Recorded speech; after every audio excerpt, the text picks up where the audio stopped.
Hi, now that we're into November, the great experiment of the 2020 Major League Baseball season is complete.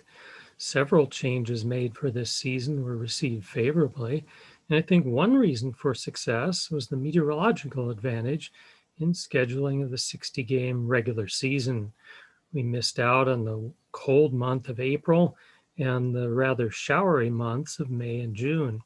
So, what if we could start the season later every year and avoid what's often the worst baseball weather? And that's exactly what the minor leagues may do in 2021. By not playing the first 102 games of the 2020 schedule, the major league season didn't open till the end of July, and baseball teams located in the eastern half of the U.S. missed the consistently poor early spring weather, certainly true of the central and eastern divisions of the American and National Leagues, and it would have been true under a normal schedule. Three of the minor leagues, AAA International League, AA Eastern League, even the Advanced A Carolina League. So if we look at the northern division of the International League, three of the teams are in upstate New York: Buffalo, Rochester, and Syracuse. And this chart shows how erratic the April weather has been in recent years across New York State. Temperatures frequently fluctuating, some nice conditions with above normal temperatures, some really cold conditions with well below normal temperatures. That's just over the last 10 years. Even a normal April only averages 43 degrees in New York State.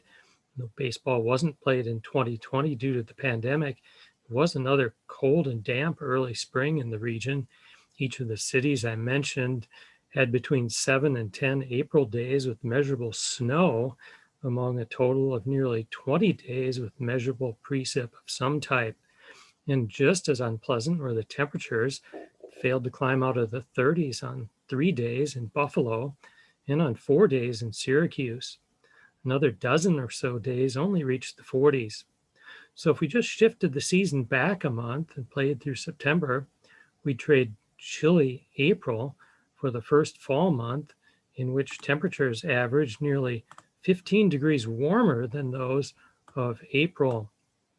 In recent years, temperatures have averaged above normal on a consistent basis across the Northeast US, and even the chilliest month of September has only been about 1 degree below normal.